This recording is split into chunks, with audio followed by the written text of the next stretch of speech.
नमस्कार, मैं अंजना और आप देख रहे हैं पुलिस बातमी पत्र। आइए शुरुआत करते हैं इस वक्त की बड़ी खबर से।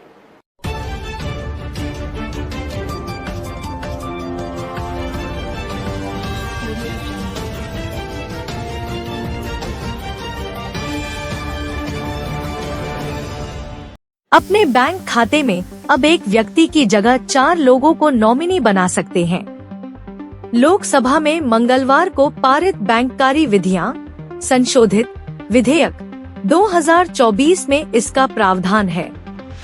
इसकी वजह से सिर्फ बैंक खाते में ही नहीं बल्कि बैंकों में रखे गए लॉकरों या दूसरी बैंकिंग सेवाओं के लिए भी ग्राहकों को 4 लोगों को नॉमिनी बनाने का अधिकार दिया गया है।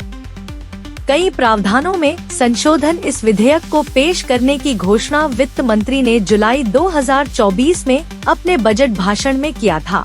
इस विधेयक के जरिए सरकार ने एक साथ आरबीआई अधिनियम 1934, बैंकिंग नियमन कानून 1949, एसबीआई अधिनियम 1955, बैंकिंग कंपनीज अधिनियम 1970 से 1980 के कई प्रावधानों में संशोधन किया है।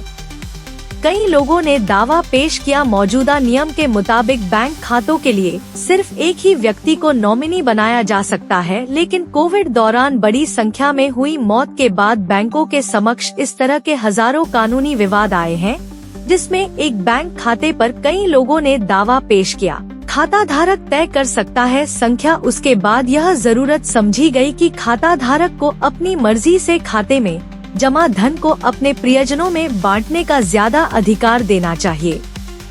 बैंक खाता धारक यह तय कर सकता है कि उसके द्वारा नामित लोगों को कितना हिस्सा मिलेगा। इससे बैंक खाते में जमा धन के बंटवारे का काम ज्यादा आसानी से हो सकेगा।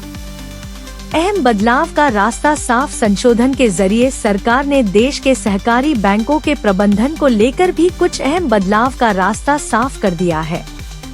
सहकारी बैंकों में निदेशकों के काम करने की अवधि को 8 वर्षों से बढ़ाकर 10 वर्ष कर दिया गया है। केंद्रीय सहकारी बैंकों के निदेशकों को राज्य सहकारी बैंकों के निदेशक बोर्ड का सदस्य बनने की स्वीकृति प्रदान कर दी है।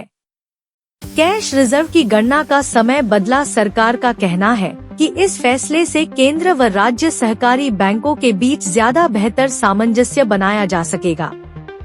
एक अन्य अहम बदलाव बैंकों के लिए यह किया गया है कि उनकी कैश रिजर्व की गणना का समय बदला गया है।